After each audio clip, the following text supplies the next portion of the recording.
One day I'm gonna be everything I wanna be. I don't let it get the most of me. One day I'm gonna be free. I wanna be everything I'm gonna be. My future right in front of me. One day I'm gonna be free. I wanna be free. Then let me be free. From the depths of darkness, a voice emerges. A host with a fire burning in his soul. With a heart of steel and a spirit unbroken. He rides on two wheels ready to claim his throne. Amidst the chaos and the thunderous roar, insane wheels rise as a force to be reckoned with. Fueled by the power that only metal can bestow. He takes his stand, refusing to submit. Insane wheels hear his battle cry. A metal mayhem that will never die. With vengeance roaring, he paves his way. A legend in the making, day by day.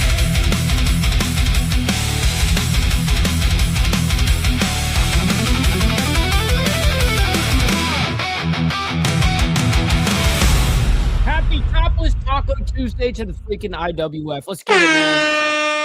All right, as you guys can see from the title here, Trump threatens Oman over Hormuz, as well as Penn State cocaine ring bust, and Ukraine war escalates. All right, so we've got a lot of we've got a few updates that we presented yesterday as well on the topics, and then of course from last week as well. We've just got some stuff that's popping up. So referring to yesterday, we covered Hayden Pantier, and unfortunately she died at 36 years old. And I guess they do have this 911 audio, and I guess it reveals more details about the TV star's death. Because when we got the original report, there really wasn't like a detailed analysis of what happened there, to be honest. So hopefully this helps. Then on the aspect of Tupac, we got Tupac Shakur trial, new details in the murder case. This coming out just right after we did the show yesterday, essentially, is when it came out. And we don't really have much stuff from yesterday. We actually have a lot of stuff from today. But speaking of, we do have something else from yesterday, which is President Trump answers reporters' questions in the Oval Office. And guess what? He goes the fuck off, so on one of these reporters. Very funny. Anyways, we got Luigi Maggioni's state murder trial pushed back as well. It says Luigi Maggioni's state murder trial has been pushed back after his defense attorneys made a move to toss the local charges against him. That is according to court documents. Yes, because it's a federal and state, and they're talking about how this could be double jeopardy right now. So the state may have to drop essentially their case and leave it to the feds. And then we have Tupac, regards to Tupac again. It says Kefi, I'm not sure how his name is actually pronounced, but Kefi D stands trial for rapper's 1996 killing. Then we have Ukraine. We obviously discussed the big Ukrainian attack that Ukraine has done over Russia, and the aspect that they did it kind of back-to-back major drone attacks. And there's a couple of reports that say that there was 600 drones used, and then there's other reports like CNN, all these other ones are saying that it's 800 plus drones. So very interesting developments, but we do have that from France 24 English. Then we have Trump threatens to bomb Oman over Iran Strait of Hormuz deal. This coming out just 4 hours ago, by the way. And we're going to be discussing that here momentarily. But then we got creepy masked man chases joggers in Philadelphia, asks women, "Are you ready to die?" What the fuck, dude?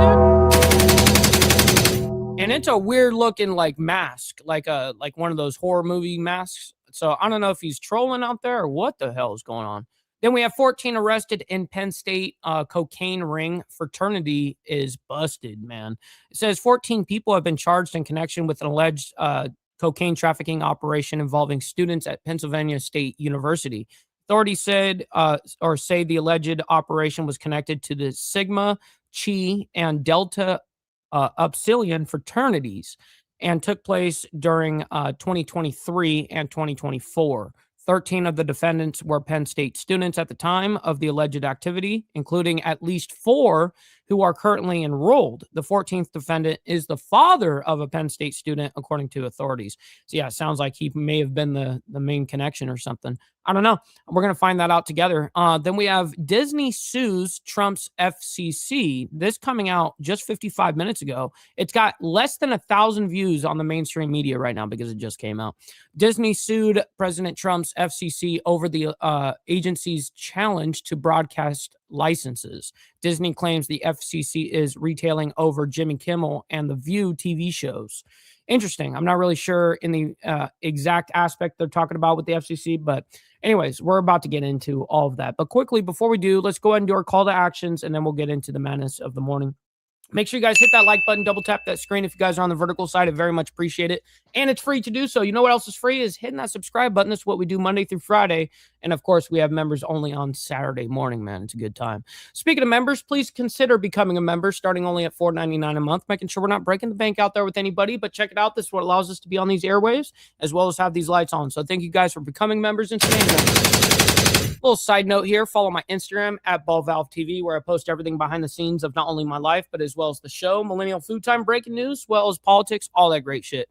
Also, we have a Discord server for all of you legends for the community of the IWF, and also where I break news in there as well. Make sure you guys go in the video description down below of any live video that we do, and it'll have that invite link for you guys. And last but not least, all super chats, super stickers, gifted memberships, and membership signups are, of course, all going to be presented live and shouted out onto the show. But if you guys like to skip that YouTube 30% brutal cut that they take from your hard-earned cash, we have these platforms that are scrolling around the screen somewhere. And listen, when you donate to these, I get 100% of the proceeds. And of course, I'll read out loud anything that comes our way, just like a normal super chat.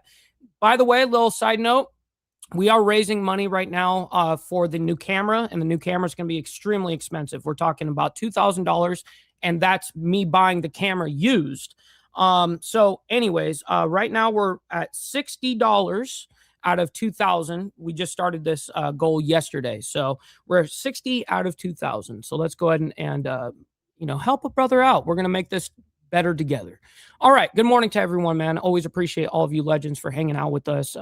We got Carney Vanguard. Appreciate you, by the way. We got Motivon Virginia and the coffee crew with the raid this morning. Thank you guys very much for the love and coming on over here and hanging out with us over here. We got Vanguard Critters as well. Good morning. We got Naomi. We got Brother So Loud as well as Gary. Appreciate you guys, man. Let's see. We got Rabbit of Chaos as well. We got Bempton. Bempton. Oh man, I'm just too retarded. Listen, man, that's just me. We got Jamie Lindsay. Appreciate you. Good morning. We got Easy Frank as well.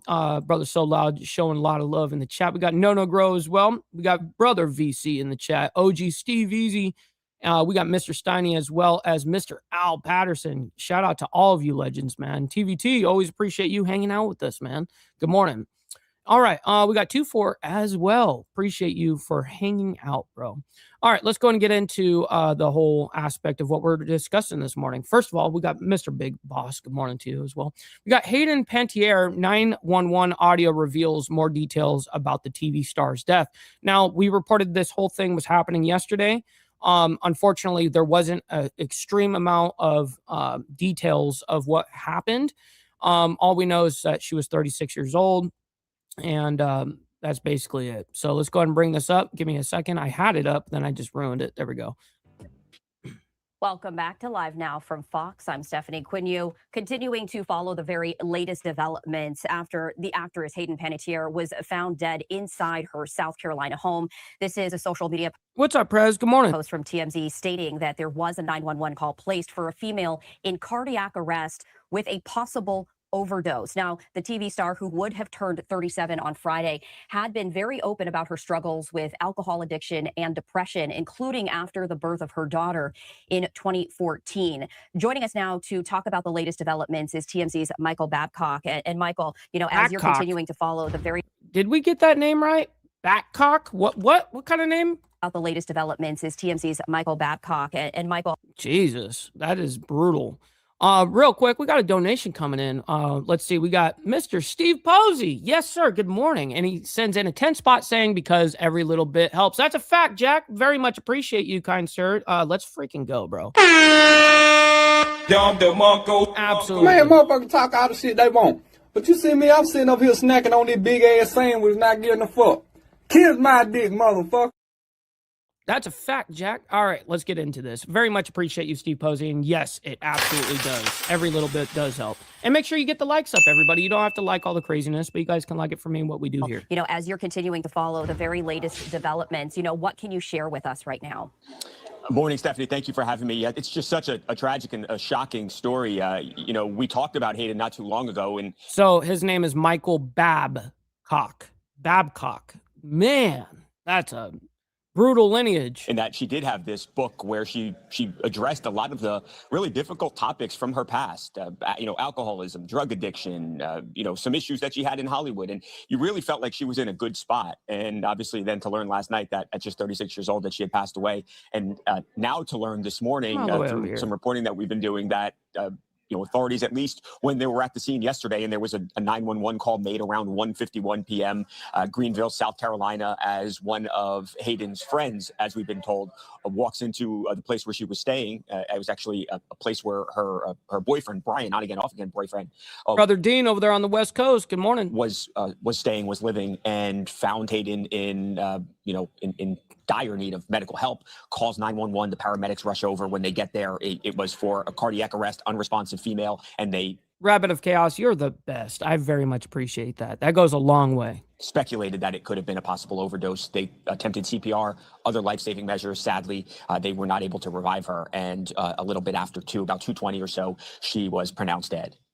And she would have turned 37 on Friday. We've also been seeing the reaction pouring from her co-stars and, you know, the Hollywood community in general, and everyone really just so shocked. She was just... Yeah, it's extremely sad. We got Mountain Woman, by the way. Good morning to you. Great to see you. Hopefully they play this 911 call. Unfortunately, I don't know if they're... Oh, they it looks like they may play it at the end. I don't know. So young, very open about her struggles. But as you mentioned, Michael, she was saying that, you know, she had hope and that she had a lot of life left to live. I think this was just, you know, so shocking to so many people. Yeah, no, I could not agree more. We've obviously seen people in Hollywood. We've seen people all over, but in Hollywood particularly, who have died young. And a lot of times it has to do with addiction. But when somebody, you know, writes a book and so much of it focuses on those issues, yeah, you really had felt like she had gotten past those and was actually now helping other people who might be going through similar things that she had experienced in the past. And yeah, I think it's a gut punch to... Well, you got to help yourself before you can help others. And a lot of times people try to help others before they help themselves. Unfortunately, they kind of get a little bit backwards on that aspect. You have to be in recovery. You have to be selfish. You know, unfortunately, that's just the way it is. You have to focus on you. Anyways, we got Tupac Shakur trial, new details in the murder case. We have that, and we also have a double update on that on this Tupac Shakur thing. We have also 13 hours ago. Tupac Shakur murderer Keffe D stands trial for rapper's 1996 killing. All right, so we got a couple of things on Tupac here. Let's go ahead and play these out real quick. Here we go. On September 2nd. And we're not even going to play this whole thing, by the way, but this is the opening statements in Tupac's murder trial. So let's just go ahead and give it a little bit of a listen here. 1996, Tupac Shakur came to Las Vegas to attend a Mike Tyson fight. After the fight, Tupac, along with Suge Knight, Trayvon Lane, and other people that were with that group. Why do you have such terrible audio in there, by the way? Ran into a person named Orlando Anderson. And Orlando Anderson is the defendant's nephew. And when they encountered Orlando Anderson sitting by himself, they attacked him. And that attack was captured on video. Damn. I've never seen the video. Then, a few hours later, Tupac Shakur and Suge Knight drive down Flamingo Road to Club 662, where Tupac is scheduled to perform a concert. And then he dies in that car. Then 2.5 hours later, after Tupac and Suge engaged in the beating of Orlando Anderson. Oh, okay. So it's Keith. That's interesting. Oh, I should have put 2 and 2 together, homie. I just didn't. I'm reading it like fucking some like. I'm trying to be literate, but I'm totally illiterate, so that's what I get. Gunned down. Tupac is gunned down in a drive-by shooting from a white Cadillac in an act of revenge. During those 2.5 hours, you will learn that the defendant was escalating and planning the retribution for the beating of his beloved nephew. Now, let's be clear. Dwayne Davis did not pull the trigger. But what he did do was plan the retaliation for the beating of his nephew. You will learn that Dwayne Davis got the gun. You will learn that he got into a white Cadillac. You will learn when the opportunity presented itself for retribution, Dwayne Davis made sure that the shooters were armed and ready to execute their revenge. And remarkably, you will learn that from Dwayne Davis himself. But to understand what happened on September 7th, 1996, on the streets of Las Vegas, we need to go about 275 miles west. You know, I real quick before they go into the rest of this story about going into Compton real quick, but I just couldn't help but notice I didn't see this news story breaking yesterday of this Oklahoma plant fire, but I'm seeing it down here on the bottom right, and that's a big fucking fire. So that's terrible. Usually I'm on top of it, like knowing when shit like that happens, but I'm just seeing it now. So what you'll learn is that Compton is about 10 square miles, but in the mid-1990s, those 10 square miles were occupied by over 30 gangs claiming its territory. It's probably more now. And important to this case, there are 2 gangs. This is okay. You gotta understand that. Think Compton's bad. You think? I mean, all of it's. I mean, Los Angeles. Look at where all.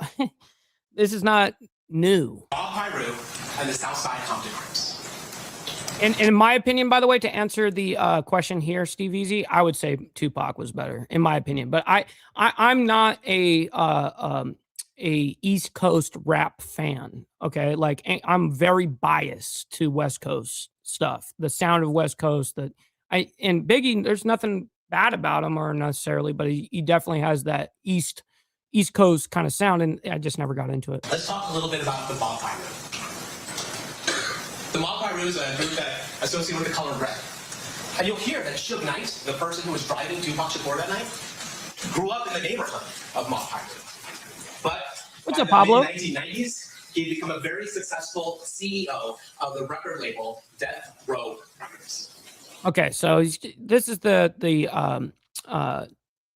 prosecution going off with their opening statement, and let's see if we get the other side's opening statement. Doesn't look like it. No, he takes up the full 10 minutes on this. So, anyways, we're not going to play the whole thing. I told you guys we're not. We have another update on it, and we'll skip to it right now. There was a couple of stories in between that because this came out basically the next day, kind of thing. We have it here. So let's just go ahead and see if there is any actual update to this, because this coming out 13 hours ago. So anyways, let's get a little bit. Welcome back to Live now from Fox. I'm Shauna Kalafi. A live look over Las Vegas, where almost 30 years since the death of rapper Tupac Shakur in a drive-by shooting on the Las Vegas Strip, the man accused of orchestrating the murder is now standing trial. We have this from Fox News saying opening statements begin today in the murder trial of Tupac Shakur's alleged killer nearly 30 years after the rapper was gunned down in Las Vegas. Prosecutors say the suspect, Dwayne Keefe Davis, was riding in the white Cadillac involved in the 1996 drive-by shooting that killed the hip-hop legend and wounded Suge Knight.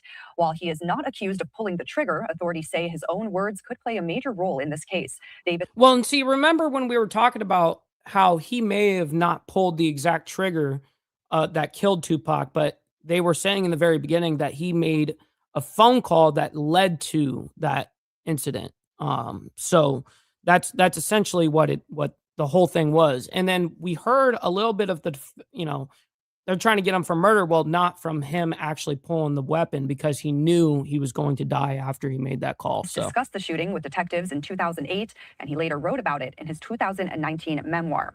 His defense argues those claims were embellished. What's up, Dutch Carp? Good morning, by the way. Fictionalized. Now this decades-old KP. mystery is finally headed to a Las Vegas courtroom.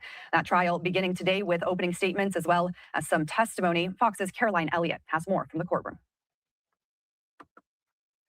Yes, Tupac Virginia Shakur's Chaos murder trial did. begins nearly 3 decades after his death. Opening arguments taking place just miles away from the scene of the crime. Oh, brother KP, by the way, I think this is perfect time for us to go ahead and do a little bit of our light up here. Let's go ahead and just organize ourselves.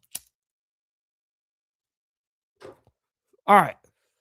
I think everyone needs to embrace their fuck ups. Don't beat yourself up over past mistakes. You are going to fuck up again in the future, quite possibly in a most spectacular fashion. Why worry about yesterday's fuck ups when you have tomorrow's fuck ups to look forward to? You are a fuck up, and fucking up is part of your growth process. Embrace the process. We will always embrace the process here at Insane Wheels. All right, let's get back into this. Dwayne Davis made sure that the shooters are armed and Okay, so wait. ready to execute their revenge. The rap Okay, so they were just taking a clip there. I thought they were going to play the whole thing again. I was going to be like, holy shit, no, we're not doing that. legend was killed in a drive-by shooting in There we go. 1996 in Las Vegas. And according to prosecutors, the motivation behind the shooting is a complex mix of gang rivalries, retaliation, and family ties. Dwayne Davis did not pull the trigger. But what he did do was plan the retaliation for the beating of his nephew. You will learn that Dwayne Davis got the gun.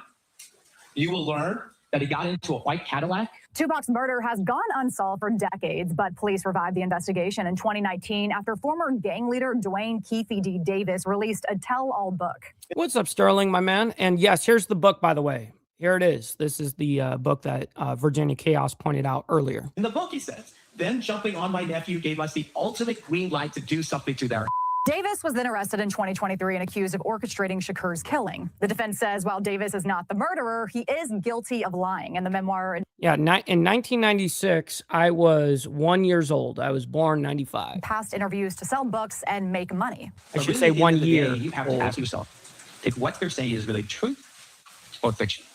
And Davis has pleaded not guilty. If he's convicted, he could face life in prison. Of course. In New York, Caroline Elliott, Fox News.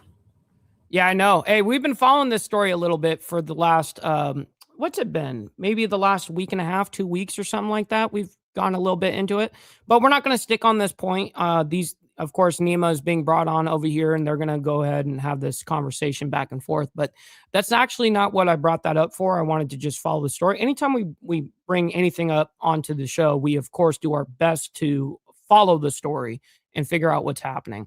Anyways, we got President Trump answers reporters' questions in the Oval Office. And the reason why they clipped this one, this particular whole segment out, was because it was 20 minutes worth of questions. There's a lot of questions, but there is one kind of viral moment that I'm sure that you guys saw on the mainstream media. I'm sure that you guys saw it on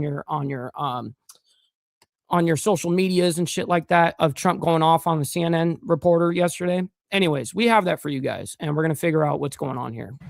Yeah, please. Are you policy question, Mr. President? There's a lot of debate right now about these license plate scanners that are going up across the country. Flock. Called flock cameras. People are worried that the police might misuse them. Have you heard of them? Yep. What's your Well, stance? it's being studied right now. You know, you have pros and cons, right? It's being studied right now. We'll have an answer sort of as to our views on it over the next couple of weeks. Mr. President, yesterday John Ossoff said you'd rather travel with your aide, Natalie Harp, and build the ballroom than do your job as president. What is your Who said response, that? John Ossoff? You mean Pee Wee Herman? Pee Wee Herman lookalike? No, I would much rather do other things. We're building a great facility here.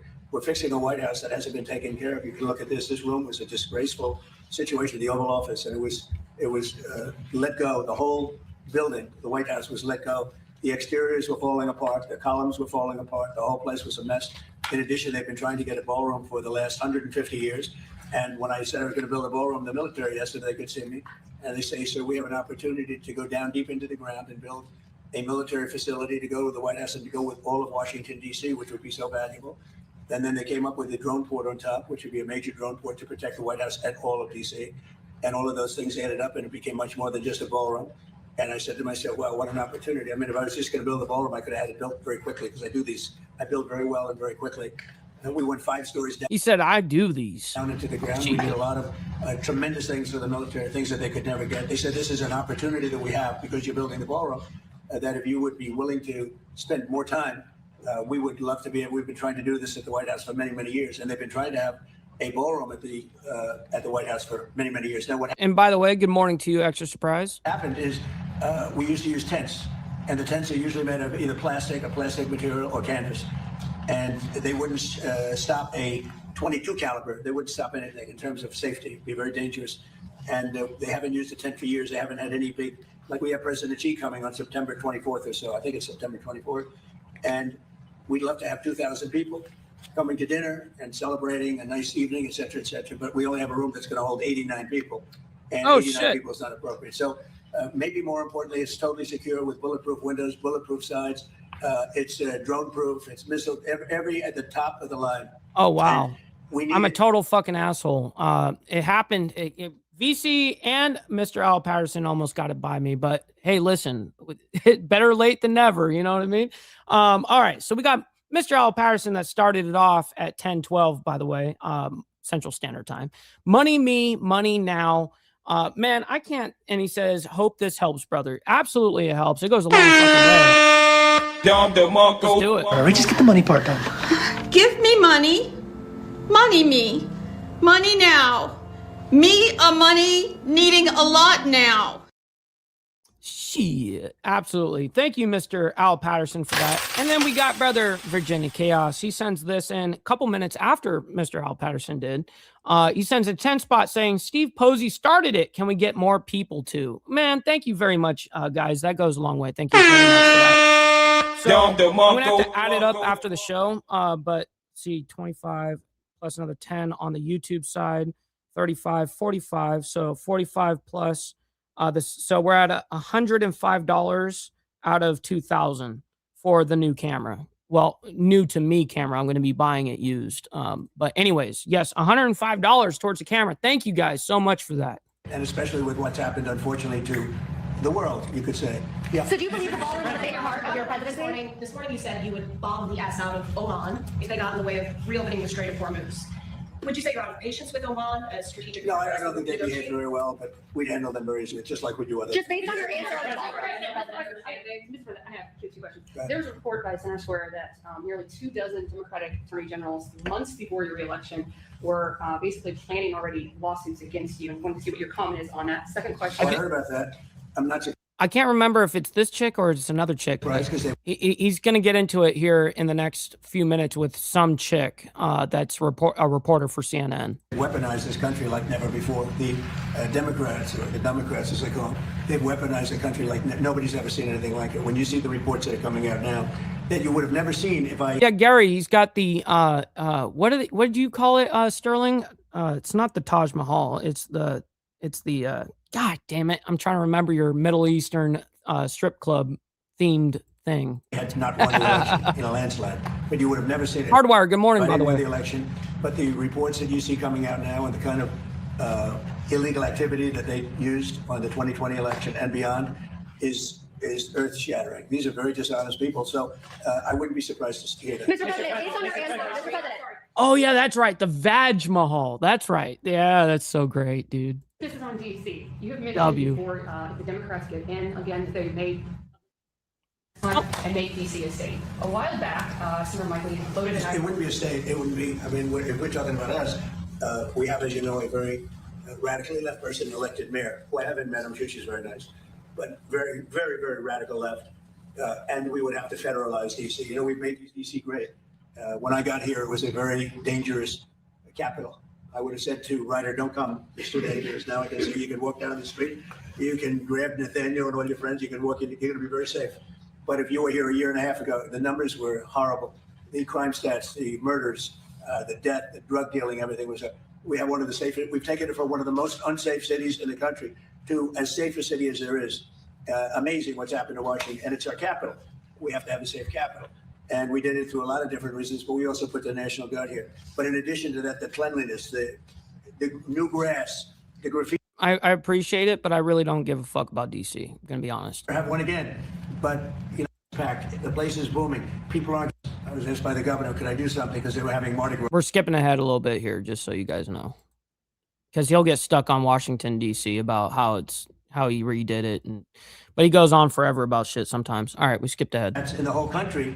We have down 15, 16, 70%, a record. Why hasn't Kim Jong-un responded to your request to have a conversation? How do you know he hasn't responded? Has he? Yeah, yes. Did you speak to him? Did you speak to him before you made the announcement yesterday? Where are you in conversation? I'm very positive. Well, just so you understand what South Korea, look, South Korea has been protected by us for many, many years. And during my first term, they agreed to pay close to $3 billion a year for protection because we don't, you know, they essentially weren't that. And I asked them to do it. And you know what's crazy about it is if you look at South Korea, they are broke as a joke too. You know, I mean, they at my request. They're not booming over there. Okay? They weren't happy about it, but they agreed. I asked for $10 billion. And, not yet. That hasn't necessarily happened yet. If you're talking about the intelligence aspect, underboss, that hasn't fully gone through yet. They've been trying to figure out how they're going to get the NDAA passed with that whole aspect, but that hasn't happened yet. We've been keeping our eye on that shit. Trust me, every day. They were very unhappy, but we agreed for a short term that it would be $3 billion, and next year it would go up, and the next year it would go up, so they start paying for their protection. When the election was rigged, and I ended up watching for 4 years and then coming back, I watched Biden rescind that $3 billion here for whatever reason. When I called recently, the president of South Korea, who I think he's very nice actually, but I called him, I said, would you like to give us a little hand? We don't need help with Iran, but if you'd like, give us a hand with Iran. He said, no thanks. And I said, wait a minute, we have 39,000 soldiers over there guarding you from Kim Jong-un, your next door neighbor, and you're not going to help us on a very easy military operation in Iran? That's strange. No, we'd rather not get involved. I said, well, they said no, thank you. And Trump said, oh, no, thank you. You don't want to be helping us in the denuclearization of Iran? Well, then we're going to go ahead and scale back our involvement of our training with you guys. Now, he said it was a little too late to cancel it fully, but he told Pete Hegseth that we're going to go ahead and bring it down to as minimal as possible during these next rounds of them training. Why are we involved in helping? And I guess they do like two major, it's usually about 2 times a year they do this, training aspect. So, and I want to help them, but you know, when you ask somebody, would you like to give us a hand? And they say, no, thanks. And then we're guarding them from a country and paying ourselves billions of dollars, it's costing us billions and billions of dollars to protect not only them, but other countries. And real quick, and yes, I do agree with this aspect, Steve Easy. That's a whole different aspect. But usually, I knew what his angle was about the military intelligence sharing. Look at NATO. We spend hundreds of billions of dollars protecting Europe from Russia. Hundreds of billions, mostly from Russia, but from other things too. And then they say, well, they don't want to get involved with guarding the strait where they get most of their oil. They get 50% of their oil, and they don't want to get involved. Why are we? What's up, Poser Punk? Good morning. Doing it. So all I want is fairness. And South Korea, I get along with them very well, but they were paying $3 billion a year, and then they convinced Biden that I was probably a bad person, and they shouldn't. And he immediately rescinded that order. So we were getting paid. We would have been getting paid a lot more, but we can't go around and protect all of these countries, especially when they're not there to help us. On expiration of the memorandum of understanding, are you any closer today to reaching a final deal to end Iran's nuclear program? Well, they want to make a deal, but they're not going to make the kind of a deal that I feel is necessary. Look, we're in there for one reason. Iran cannot have a nuclear weapon. You understand that? Iran cannot have a nuclear weapon, and they won't have a nuclear weapon. And right now, them building one after what we did previously with the B-2 bombers, going to be a long time to have. But Iran cannot have. It's very simple. They can't have a nuclear weapon. Mr. President, South Korea. How do you respond to those folks who say that you are prioritizing the interests of adversaries in North Korea over our longtime partners by scaling back the military access? No, I'm making it much safer. You see, I'm actually making it much safer. Kim Jong-un has always treated me with great respect, and we met on numerous occasions, actually 2 primary occasions, spoken and spent time. I understand him. He understands me. You're doing war games. I get along with him. You know, he didn't like Biden. He didn't like Obama. He didn't like anybody. but I get along with him very well. No, what I'm doing is making things safer.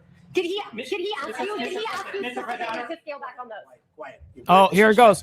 Yeah, because she's jumped in twice like that now, where she's jumping over the other reporters when he's not even paying her any mind.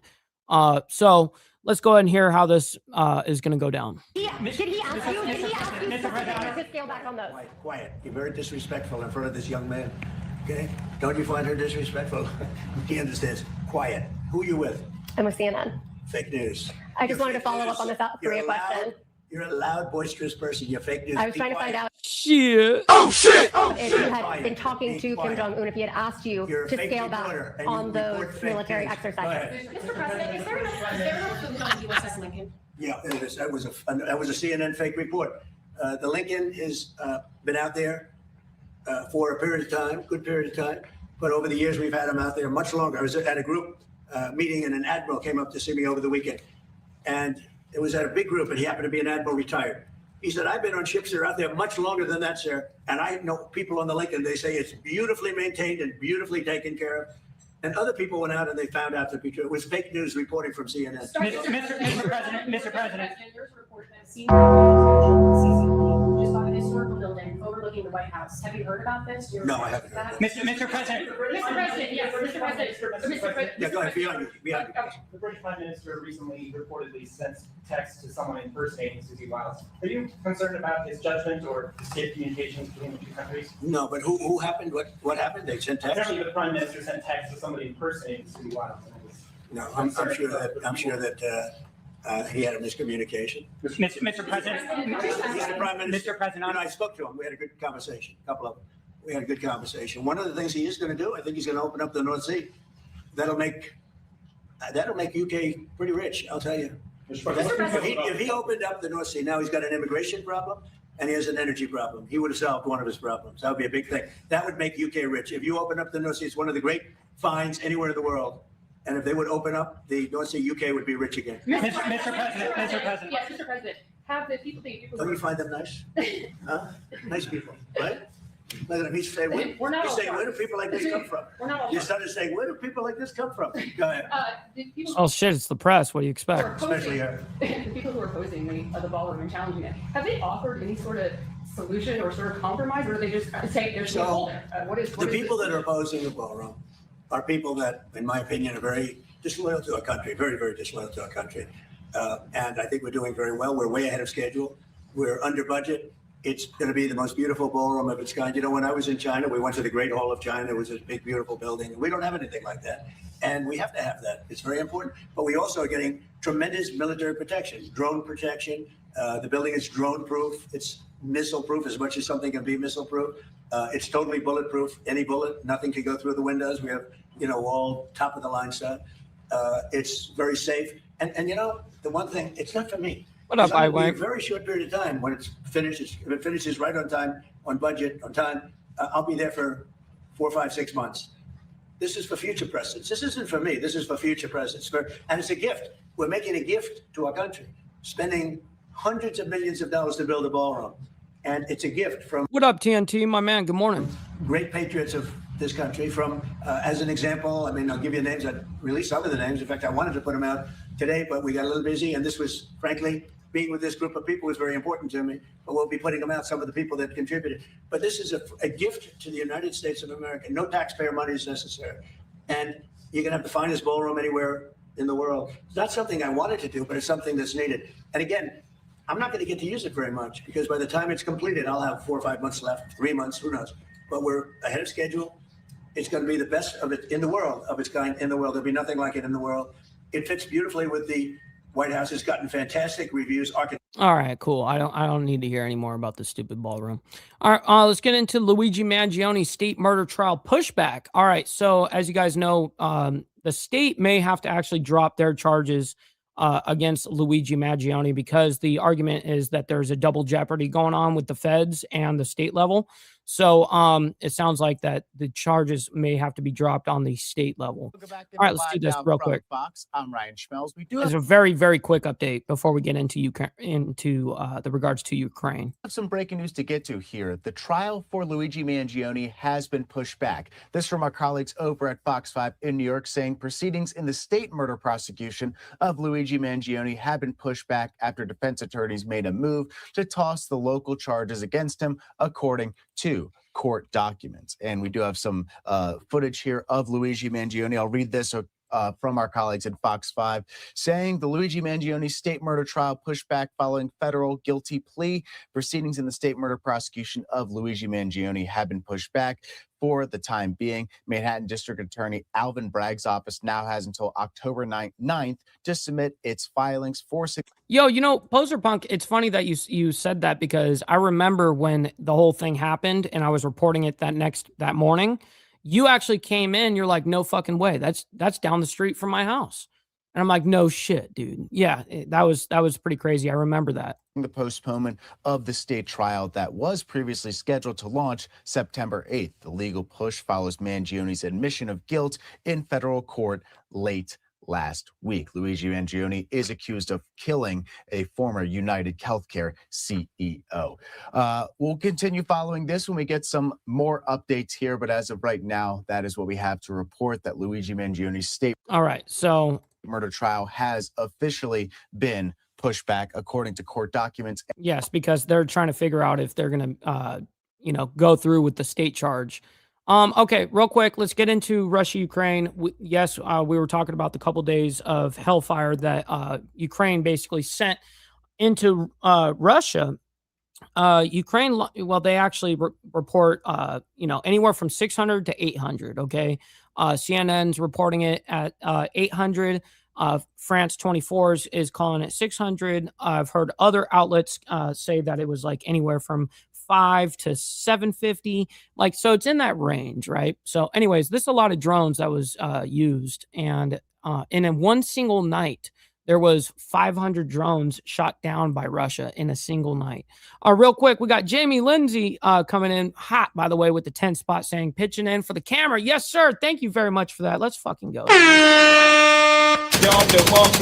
All right, so let me write that down real quick, because as you guys know, we're fundraising over here for a new camera, and it's going to be very expensive. So we're at $115 out of $2,000 for the camera right now. So I'm going to actually end up putting, you can see the reflection. You can see my car out there.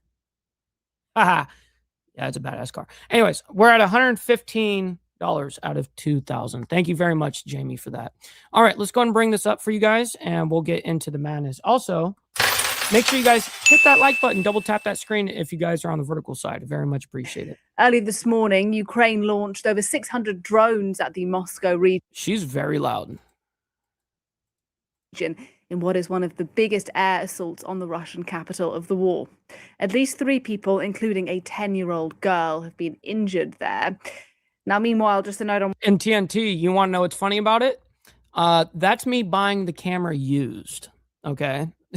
The camera, brand new, I think is fucking $4,000, $4,400 or something like that. They're not cheap, man. What's been happening as well in Ukraine, a Russian attack there overnight on the Kharkiv region has killed at least 10 people.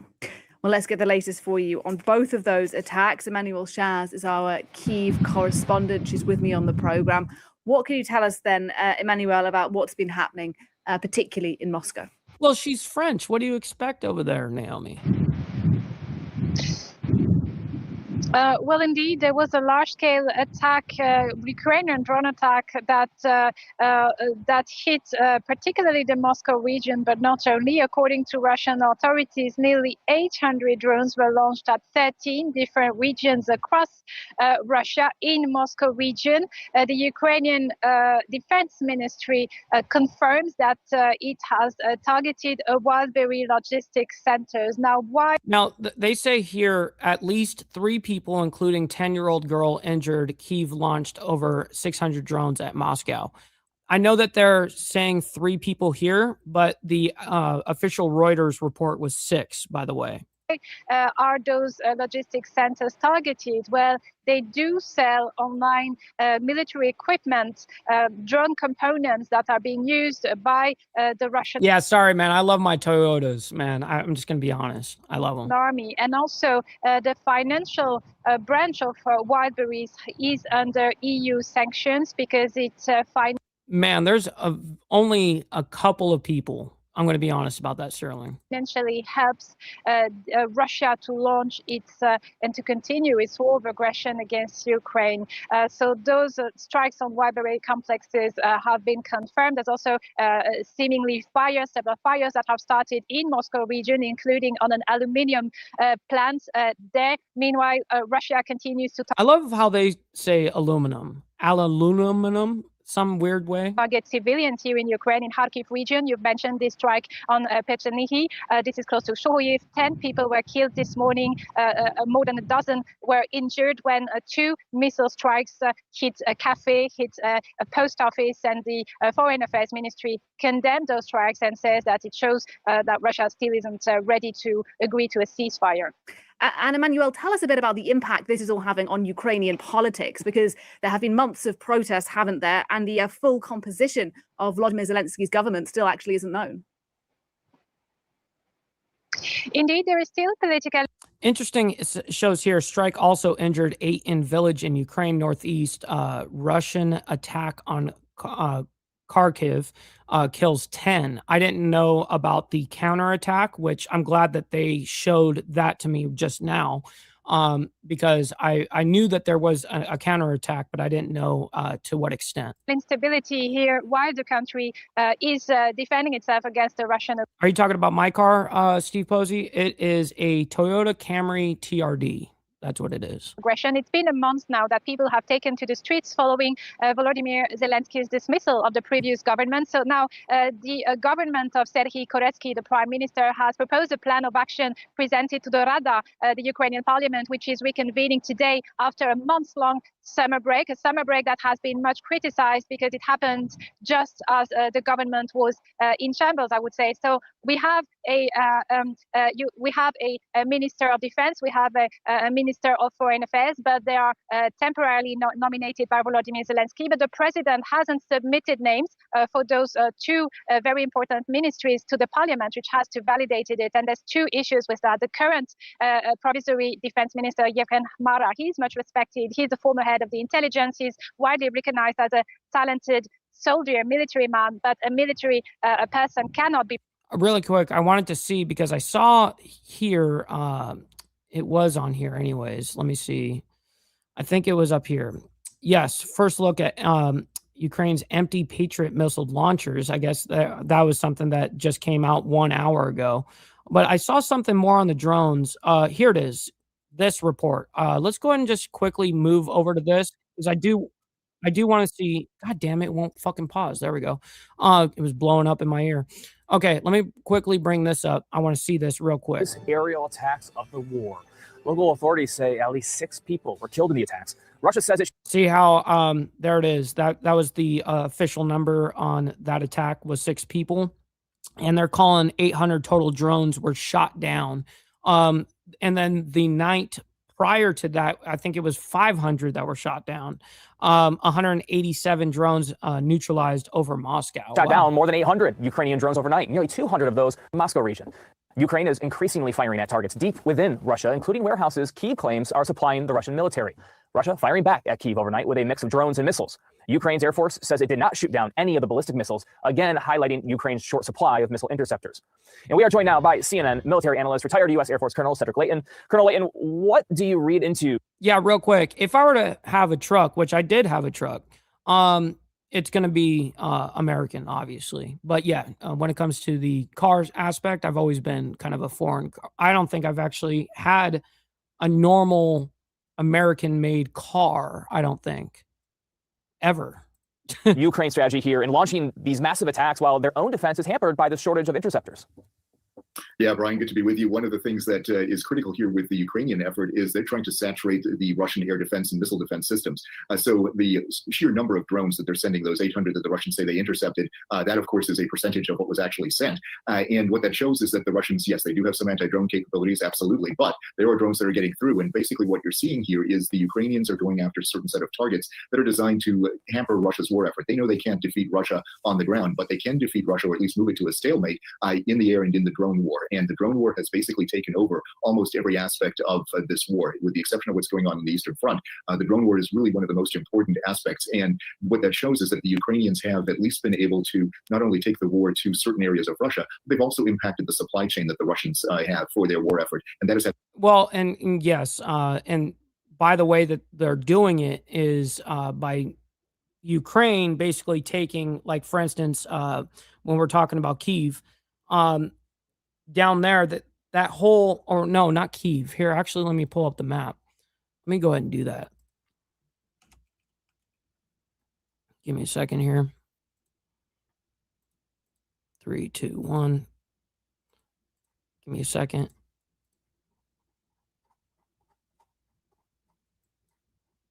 Okay, let me go ahead and bring this up for you guys.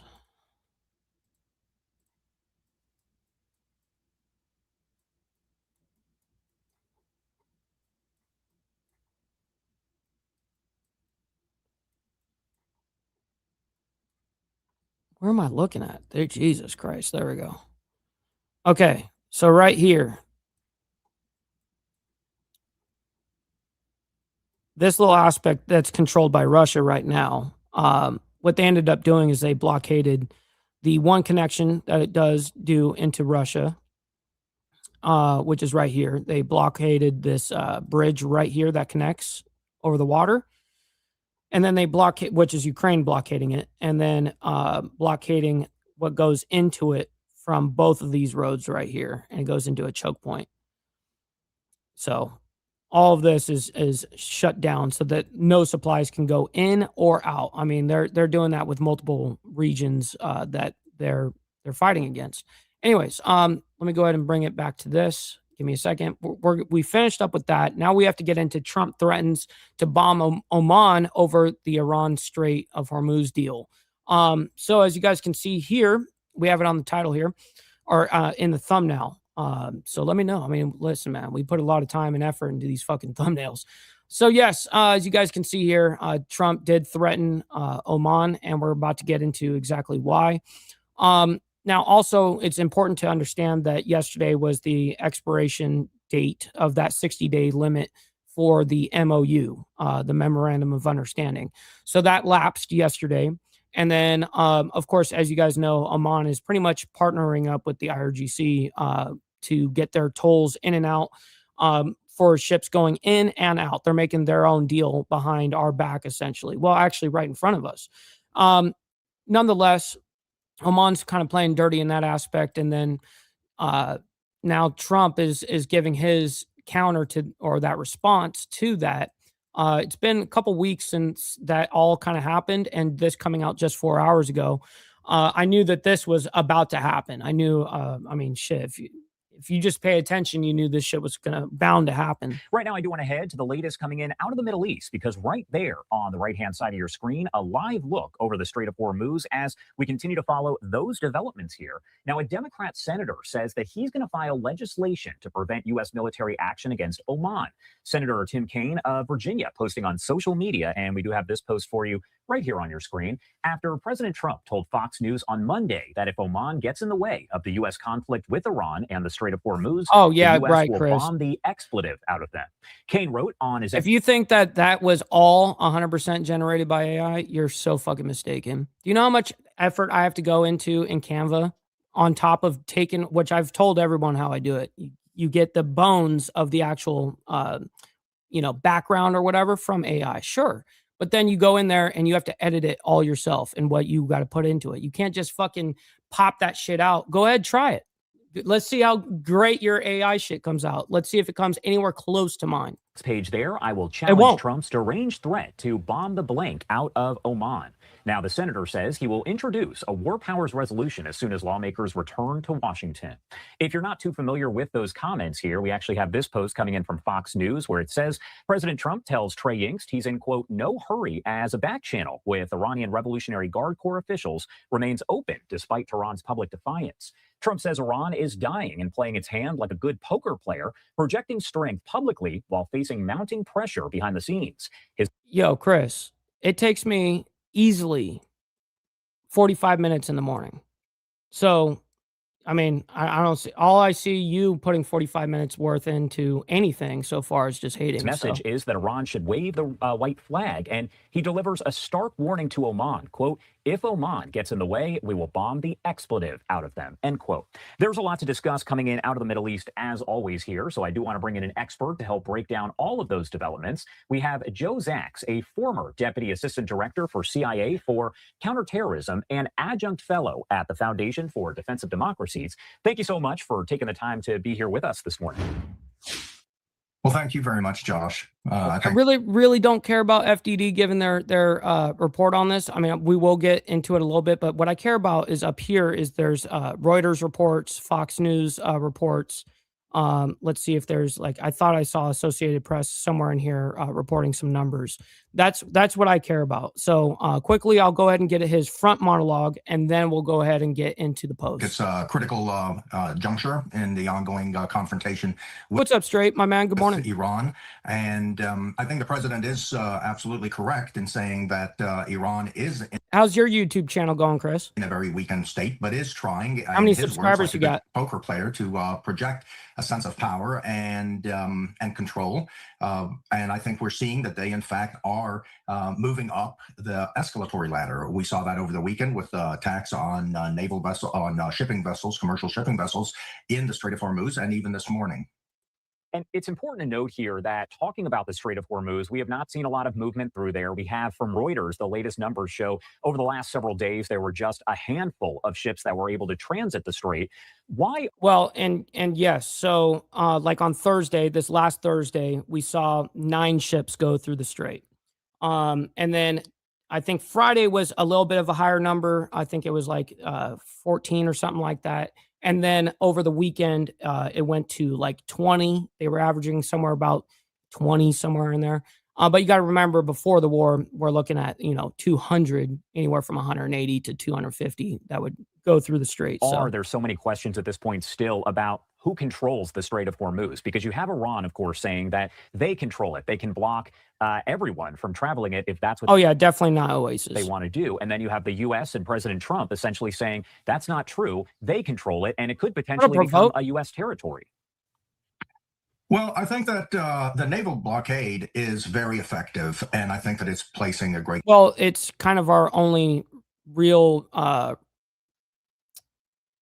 it's really the only retaliation that we can do that actually does fuck their leverage over a little bit is us doing the blockade on the Iranian ports and basically suffocate them with money or a lack of money. But also the big problem is if they're willing to die, they don't give a fuck if they're willing to go broke. That's kind of their theory. They just have to survive.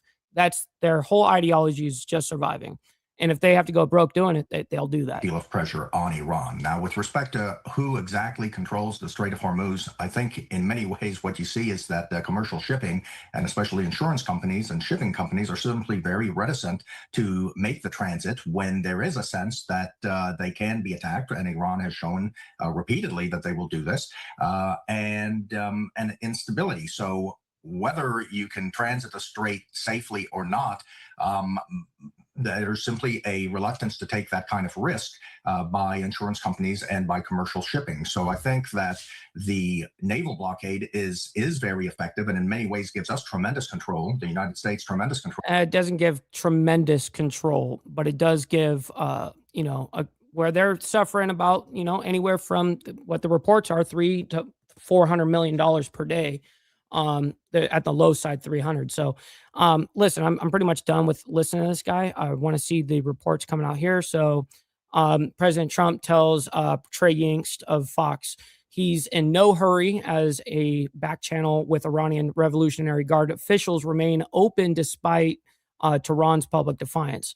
Trump says Iran is dying and playing its hand like a good poker player, projecting strength publicly while facing mounting pressure behind the scenes. His message is that Iran should wave the white flag, and he delivers a stark warning to Oman. If Oman gets in the way, we'll bomb the shit out of them.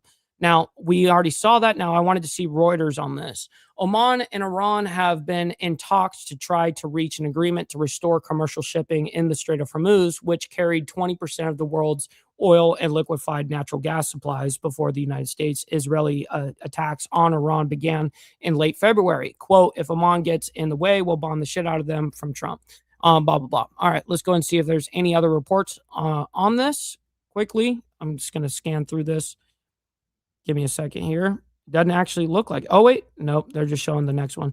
There is something here from Senator Tim Kaine. I will challenge Trump's deranged threat to, quote, bomb the shit out of our ally, Oman. And so Tim Kaine sent over a 2-page thing, but I'll read over the first quote that I can see here. President Trump is increasingly deranged in his one-man campaign to threaten and initiate wars all over the globe. His wars are illegal since they are not approved by Congress, but he keeps on despite the massive toll on our troops, their families, the pocketbooks of everyday Americans, our stock of munitions, and our alliances around the globe. His threat was to waste even more of our dwindling weapons on Oman, a country the United States has strong diplomatic relationship and a free trade agreement with, makes real adversaries like China and Russia rub their hands with glee. Interesting. Okay, so it looks like that is the only thing that we're going to get out of that. Let's go to move on into a creepy man masked, a masked man chases joggers in Philadelphia and asks women, are they ready to die? What? Okay, all right, let's figure out what the fuck is going on this morning, man. This is coming out this morning. Here we go. Story, and a very disturbing one coming out of the Philadelphia area as police are searching for a masked man wearing an incredibly creepy mask, that's probably an understatement, chasing people near City Hall. Shayna Ferreira over at Fox 29 Philadelphia is following all of this information here. And Shayna, this is scary for folks out there. Yeah, scary indeed. I mean, we're talking about a person in a Chucky-style kind of Halloween mask recording himself as he antagonizes and in some cases chases down joggers across Center City near City Hall here in Philadelphia. So there is some surveillance video to get you to kind of give you a sense of what this investigation is all about. And police are even looking into to see if this is even some kind of social media trend, because according to investigators, this person is actually recording on a cell phone as he approaches and chases people down while he is masked. Now, all this started around last Wednesday, about 5 a.m., chasing joggers, getting their morning jog in. In one instance, you could see in the surveillance video, there's a chase that ensues. At this point, we know one jogger was confronted at least twice. The second time, she ran away, screaming for help, and actually injured her leg while trying to get away. Now, police say there's no evidence that the man was armed, but he does tend to essentially approach these women and ask. Word. What's up, sick bastard? Good morning to you, by the way. Happy Topless Taco Tuesday. By the way, let's get the likes up, everybody. I appreciate that. You guys don't have to like all the craziness happening around the globe, but you guys can like it for me and what we do here on Insane Wheels. So I appreciate that. One chilling question, which is usually, are you ready to die? Take a listen to what some of the women in this area had to say about the reaction to this guy that's still on the loose. There's a lot of police that we can engage with when things are happening, but that's quite unsettling.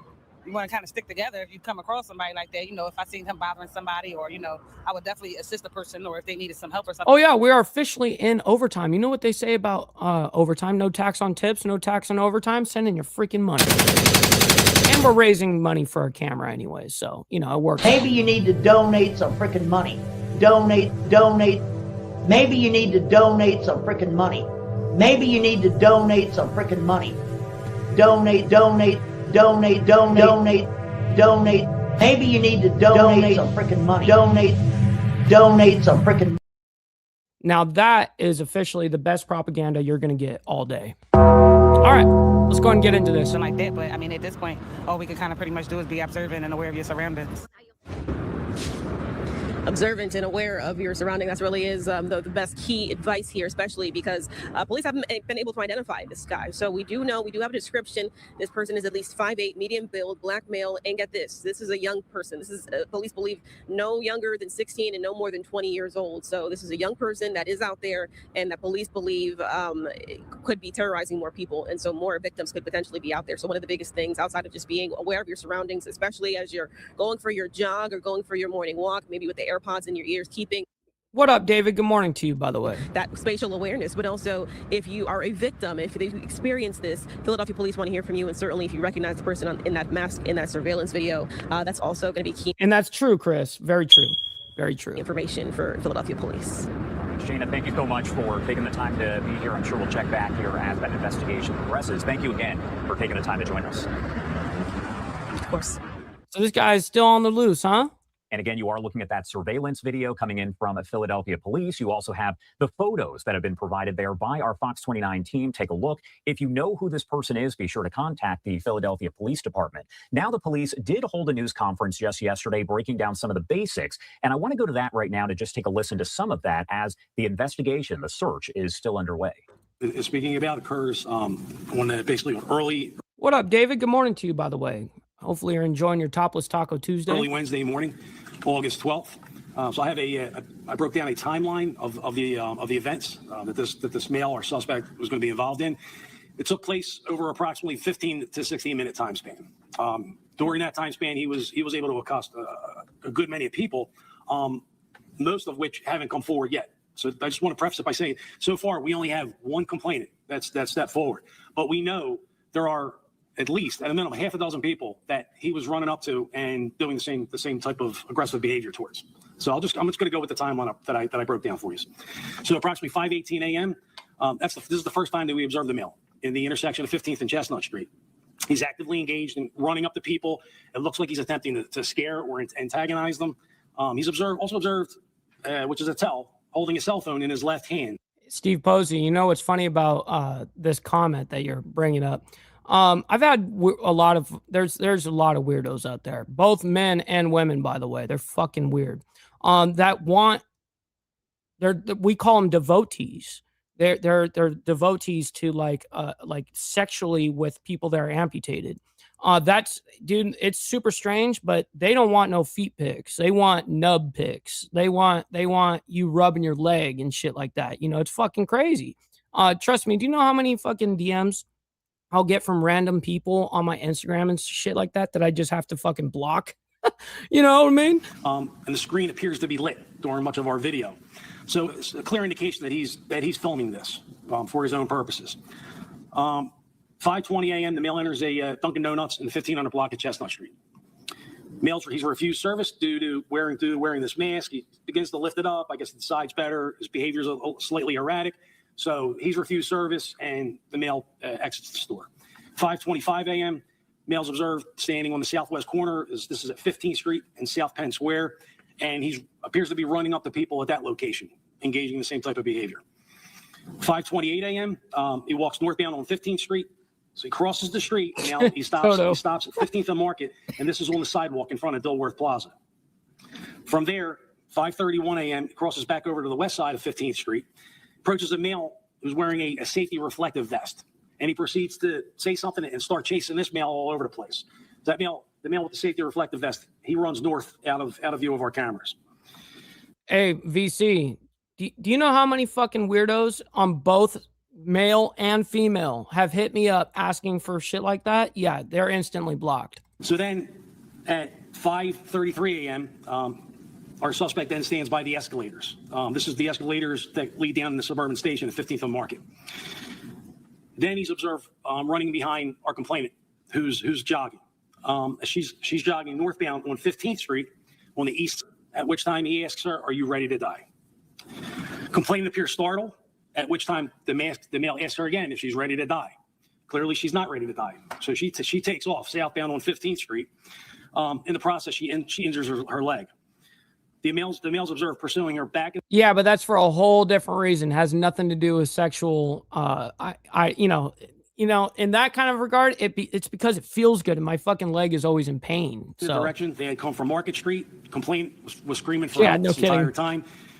Male abruptly stops, and then he heads northbound on 15th Street, at which time he gets onto the escalators at Suburban Station at 5:35 a.m. So our suspect is described as being a black male, medium complexion, approximately 5 feet 8 inches, thin build, 16 to 20 years old. He's wearing old dark clothing as well as. you know, it's crazy with all these flock cameras and all this fucking CCTVs, his phone, all this shit, and he's on the loose in Philly. Like, how can you guys can't find him? You don't know what his identity is. You don't know shit about the guy. Yeah, fucking great. Anyways, that's enough of this. We're gonna get into now this whole big story about some cocaine ring. All right, 14 arrested in Penn State. Cocaine ring fraternity busted. Oh, shit. All right, let's go ahead and bring it up and figure out what the fuck is going on here. All right. Right now, I want to get to a story that has a lot of people talking at this point. Now, this is all coming in out of Pennsylvania. Take a look at these photos where more than a dozen people were criminally charged over the alleged ties to a cocaine trafficking ring in Pennsylvania that involved 2 fraternities and students. There are a total of 14 defendants, 13 of which were Penn State University students at or around the time of the alleged crimes, which were in 2023. Yes, I was just about to say that. The crimes actually happened in 2023 and 2024. And 2024. They were charged Monday. That's according to the Pennsylvania Attorney General's office. 4 defendants face charges of felony corrupt organizations, conspiracy, and other offenses, while a 5th is charged with felony conspiracy and other crimes. 8 other student-age defendants. That's the one, the father of one of the kids that was going to the school. And I'm only assuming that he, you know, obviously was maybe the connection to the drug ring with the fraternity. I have no idea. Are charged with misdemeanor counts like possession. One defendant, who is the father of a student, is accused of evidence tampering and hindering the investigation. At least 4 of those defendants are current students, according to the Attorney General's office. Again, there is a lot to this investigation.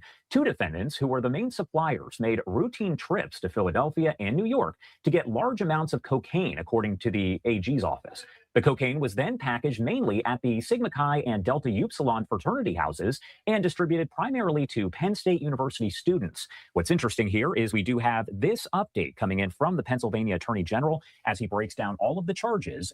Cocaine's a hell of a drug. And I want to play that for you here right now on Live Now from Fox. All right. Good morning, everyone.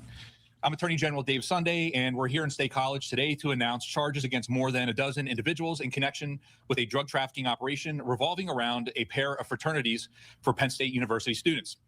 All but one of the charged defendants were Penn State University students at or around the time of this alleged criminal conduct. These charges were the result of a long-term investigation between the Office of Attorney General, Bureau of Narcotics Investigation, State College Police Department, and a pair of statewide investigating grand juries impaneled by my office. What we learned during this investigation was that between 2023 and 2024, large amounts of cocaine, kilos, were brought from Philadelphia and New York to State College, where they were cut and packaged for sale primarily to Penn State students. The 2 main dealers, the top of the chain, if you will, were senior members of the Delta Upsilon and Sigma Chi fraternities. Agostino Abatiello was at the very top of the chain. Thomas Robinson was a rung below that on the ladder. And this poster here shows Operation Drugs Unlimited, and it shows the hierarchy of the organization. The evidence presented to the grand jury led to a recent presentment and recommendation of charges against 14 defendants. The evidence showed that cocaine was primarily packaged at the fraternity houses and that packaging was done by fraternity brothers and oftentimes pledges. In fact, you know, Sterling, that's actually a valid question. Now, I mean, in the aspect now, curiosity for me. We found a pattern of events that showed cutting and bagging cocaine was, for some pledges, an indoctrination into the Delta Upsilon and Sigma Chi fraternities. Before I get into further details on the investigation and conduct, let me tell you about the charges. And I want to emphasize that all of these individuals are presumed innocent unless and until proven guilty. Agostino Abatiello, Thomas Robinson, and 2 others, Mohammed Harabi and Lars Ziefat, are charged with felony corrupt organizations because this was a What is up with these people's names, yo? coordinated and organized cocaine trafficking operation with regular trips to those source cities and large amounts of cocaine being brought back to these fraternities. They are also charged with conspiracy, dealing in proceeds of unlawful activity, and related offenses. A fifth person, Robert Zanola, is charged with felony conspiracy and criminal use of communication. You be safe out there, Pablo. We always appreciate you. Facility and related misdemeanors. These are the 5 primary dealers. The 8 other student-age defendants in this case have been charged with misdemeanor counts of drug possession and paraphernalia. The only non-student charge is Thomas Robinson's father, Paul Robinson, who we allege took steps to conceal evidence, including a safe containing drugs and cash, and obstruct this investigation. All are presumed innocent unless and until proven guilty. I know there may be many questions about the university in regards to these students and this conduct. This is very serious criminal conduct. There was nothing junior or childlike about this type of conduct. This was an upper-level trafficking organization for this region in Pennsylvania. In fact, multiple witnesses who testified in front of the grand jury referred to Abatiello as the largest dealer of cocaine for Penn State University students. I would assume Regarding so. the university's knowledge or actions in response to this conduct, in consideration of the confidential nature of the grand jury proceedings and ongoing active prosecutions, I can say this. We did not hear of any drug packaging happening on Penn State's campus. Again, the packaging happened at off-campus fraternity houses. And the actual drug dealing was largely from friend to friend, fraternity brother to fraternity brother, acquaintance to acquaintance, and at fraternity houses and or during parties or social engagements. With regard to parents that might be watching this and thinking about what's happening at the school, I just want to say this. There is no city, county, community that exists that doesn't have to deal with issues such as drug use, drug dealing, he's right. Addiction, and things of that nature. This is something that occurs all throughout our country and all throughout the world. And that being said, we take it very, very seriously. I wonder if they get embarrassed by the situation or do they get a hard on about the situation? Let me know what you guys think. This is the Attorney General, obviously. So, which is why we conducted this investigation, which is why we filed the charges we filed. And I will say that not only have we filed these charges, but I promise you that we will be watching. For students who think about going to college, being away from home for the first time, and having an opportunity to kind of do what they want, they need to understand that there are always going to be ramifications for your actions. And just because you're at college and you're making money and you think that this is something you can get away with, it's not. It's extremely serious. Law enforcement takes it extremely seriously. What's up, Big Lock Joker, by the way? Good morning. And we will continue to investigate and prosecute individuals that decide to deal drugs on college campuses. So how do we get to this point today?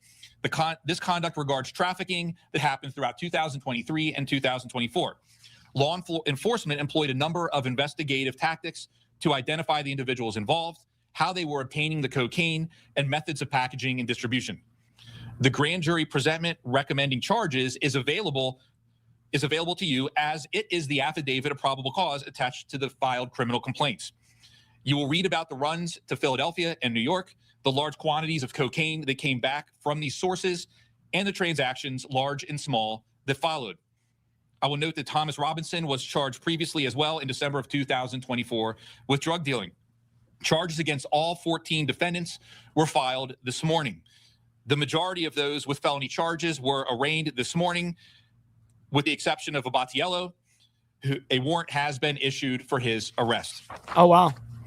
I want to conclude. Motherfucker didn't show up, huh? Conclude by thanking the members of my office, the Office of Attorney General, the agents and the attorneys, and the State College Police Department for their diligent work, their investigation, and the time that they committed to this investigation that we're here to talk about today.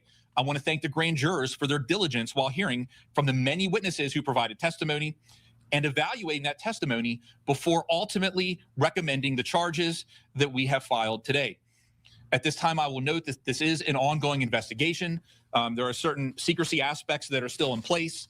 And obviously, with that being said, there are certain things we cannot discuss at this time, but to the best of our ability, we will answer the questions that we can. So if anyone has any questions, we will take those questions now. Okay, we don't really need to get into the questions, to be honest. We're already into overtime, and we still got this to get into. This is breaking this morning, right before we started the live stream this morning. Disney sues Trump's FCC. It says Disney sued President Trump's FCC over the agency's challenge to broadcast licenses. Disney claims the FCC is retaliating over Jimmy Kimmel and The View TV shows. All right, interesting. Here we go. This is coming out just right before we started the live. As we're following some breaking news, this is just coming in here from the Associated Press. As we're learning, Disney and its ABC unit sued the Federal Communications Commission today to block an early review of licenses for 8 ABC stations, arguing the Trump administration is trying to punish the network over its broadcast content. President Trump has repeatedly urged broadcasters to drop comedy or news programs he dislikes or which have been critical, pressing the FCC on numerous occasions to revoke ABC's licenses.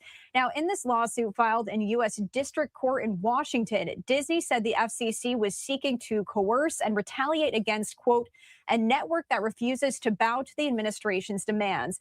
Disney and ABC asked the court to quickly issue a temporary restraining order halting the license renewal proceedings and preventing the FCC from scheduling a hearing.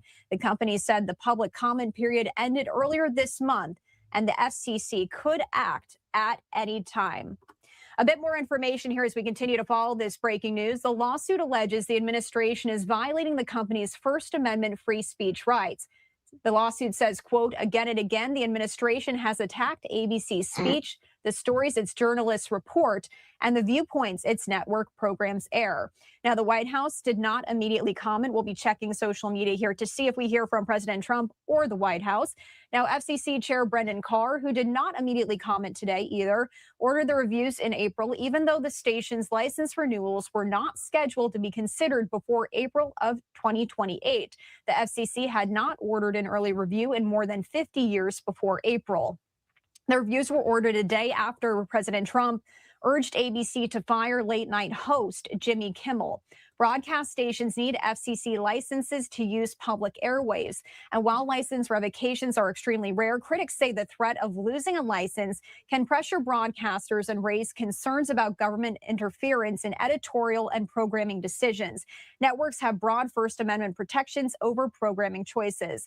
President Trump called in November for the FCC to revoke ABC's licenses after he criticized an ABC News correspondent for asking Saudi Arabia's Crown Prince about the 2018 killing of a Washington Post columnist in a question he described as, quote, insubordinate. The FCC is also investigating ABC daytime talk show The View, which discusses U.S. politics, after saying it may be subject to federal rules requiring broadcasters to provide equal opportunities to political candidates. Real quick, this is the best comment of the day, by the way. Steve Easy, goes out to you. The View is the best place to get your news and life skills. That's right. Bullshit. Totally. Bruh. So this is just coming in here from the Associated Press, as well as Reuters, several other outlets saying breaking. Disney sues the FCC over the agency's challenge to broadcast licenses, claiming retaliation over Jimmy Kimmel, The View, and other shows. All right. Ladies and gentlemen, I can't thank each and every single one of you guys enough. Obviously, I cannot do this without you guys. I'm honored to be able to do this Monday through Friday, and of course, members only on Saturday morning, man. It's because of you guys that are on the membership program that allow me to do this, so I appreciate you. All right, ladies and gentlemen, we're going to be raiding our buddy Chaotic Truth. Make sure you guys stick around for that. Let them know we're coming through with the Mike Ball raid, Insane Wheels or whatever. All right, ladies and gentlemen, we'll be back tomorrow morning for more of the World's Madness. Until then, God bless everyone and be safe out there. Much love.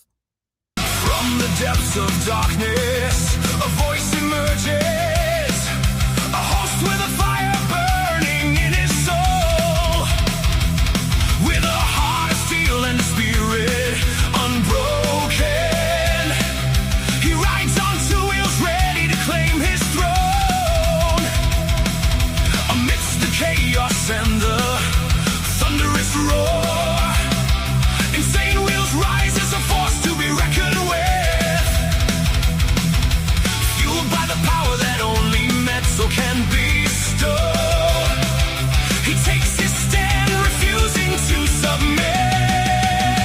insane wheels. Here's battle cry.